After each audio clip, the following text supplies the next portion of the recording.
excited kami ni Justine. Kasi first time namin magmamotor papuntang Tanay. And before kami magdiretso ng Tanay, pupunta muna kami sa ICCM. Doon yung school niya nung college kasi foundation day nila ngayon. Then after that, pabalik kami ng Tanay kasi magstay kami doon for one night. Meron kaming gagawing activity na ngayon lang namin itatry. So if you wanna know about this exciting activity, just keep on watching.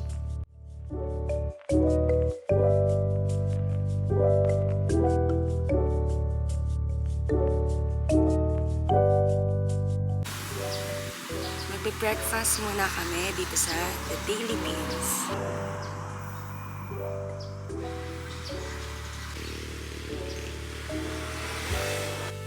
Hi!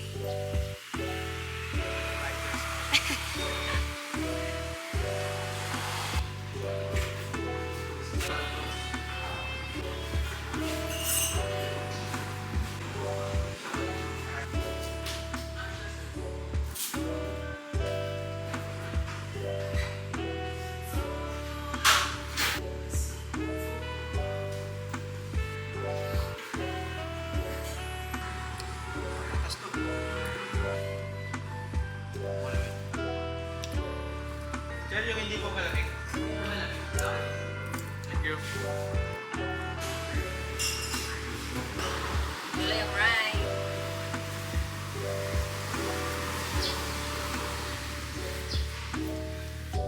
Thank you so much sa sister kong nagpapalit lagi ng riding jacket.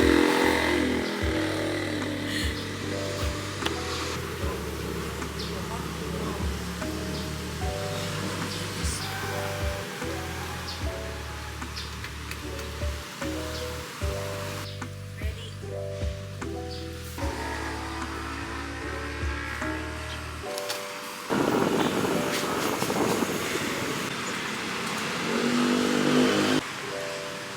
Nandito muna kami ngayon sa ICCM kasi foundation day nila. Dito nag-graduate si ate ng college.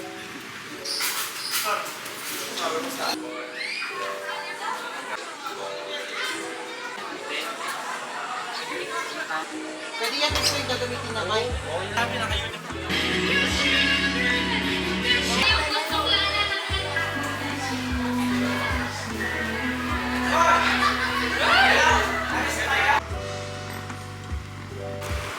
Magbaba ulit tayo. Wag mong naraina. Feeling ko.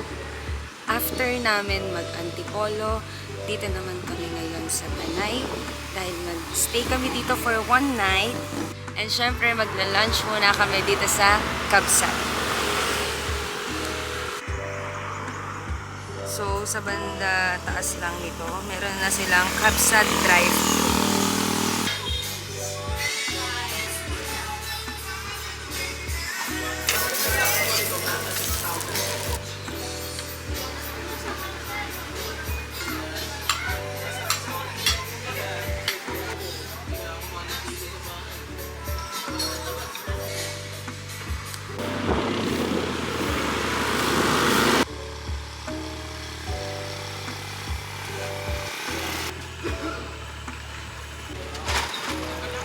So, ganito namin itatawid yung motor.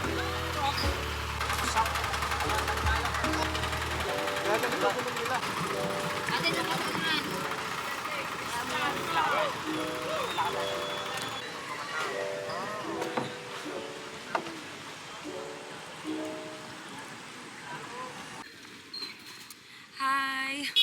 Malapit na kami dun sa Pinipak Lodge. And ang saya na experience ng pagtawid namin dun sa river. Kinabahan ka ba? Medyo malapit na sa may sementong part kaya pwede na ako sumakay.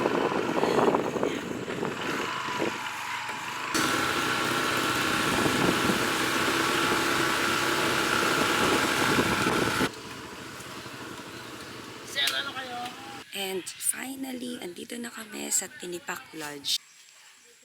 Yung pa rin yan sa inyo, ma'am.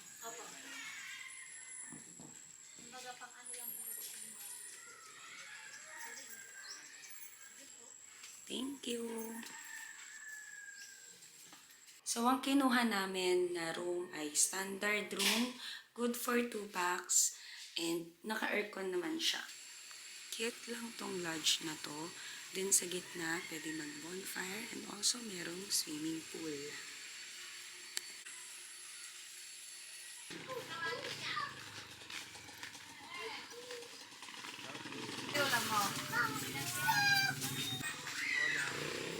So, nakakatuwa dito sa area na to.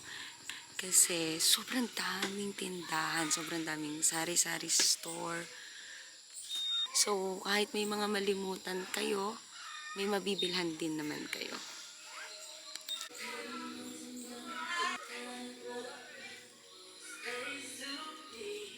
Ang ganda dito pag gabi. Ang dami ng Christmas lights.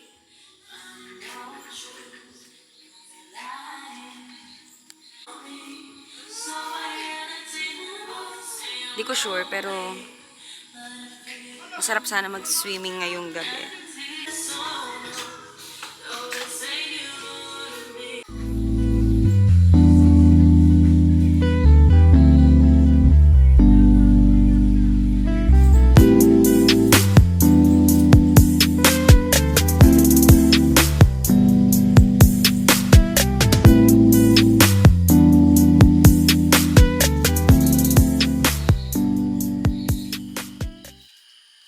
Good morning, guys. So, second day namin and medyo maulan. Sana tumila mamaya-maya para makaalis na rin kami.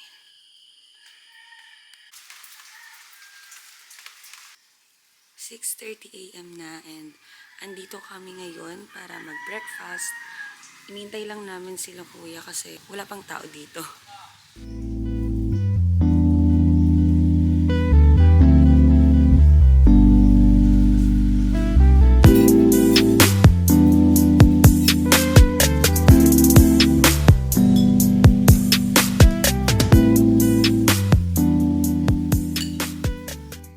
So, magpe-prepare lang kami ng gamit. Magdadala din kami ng kapote just in case na hindi tumigil yung ulan.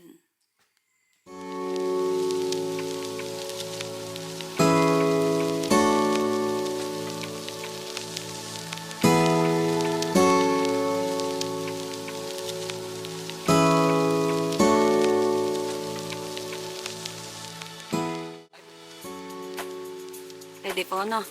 Ingat tamang sinasabi ko kayo. Kailangan ko magpaalala yan. Hindi kami po hindi basta maalala. Apa. Hanggang wala pang pasabi. Malayo-layo pa yung lalakarin namin pero ang ganda ng nakakapote na rin kami kasi ang lakas ng ulan. Nakapakatuloy po yung ulo.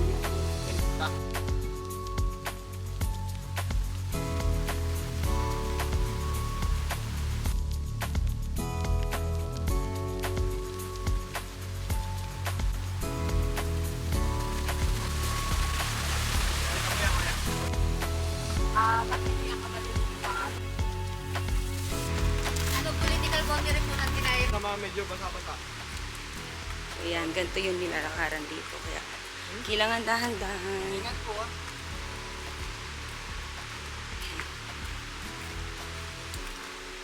Pati tigil din naman yung ulan. Nakar na pala ito. Hindi ko alam kung gaano pa kami katagal pero okay lang. Kasi ang ganda. Ayan si Kuya Robert. Ang ganda yun. Morning po. Ang umaga po. Sabi ni Kuya, ito daw yung alkaline Ah. water. Kaya pwedeng uminom doon. Hindi ganun kainit. Okay din naman yung weather. Pero talagang paulan-ulan lang.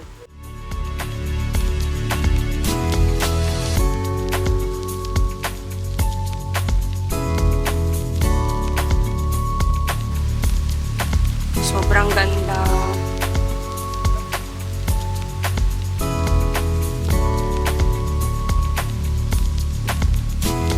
Sobrang lakas ng agos, kaya hindi kami pwedeng makababa ngayon. Yes, so after 1 hour siguro na paglalakad, dito na yung last stop namin. Dito kami ngayon.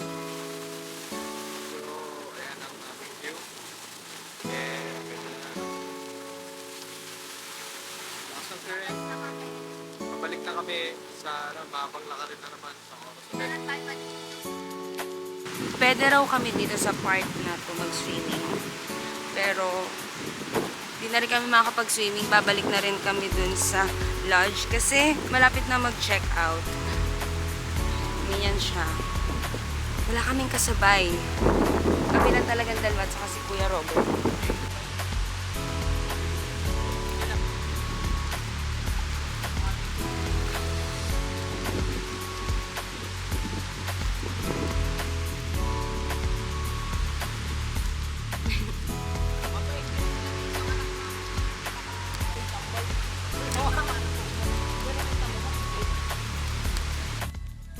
So, buti na lang din, sumikat na yung araw. Para kahit pag-uwi namin, hindi ganun kadulas yung daan. Ay.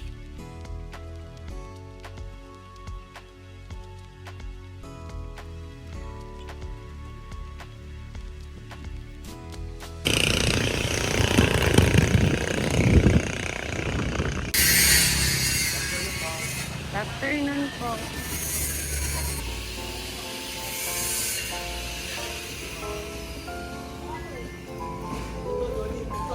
Dito kami ngayon sa Buwan Cebu.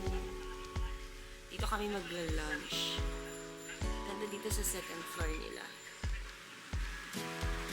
Yan. Mainit nga lang sa part na yun, pero siguro paggabi na or hapon, maganda doon. Kita rin yung windmill.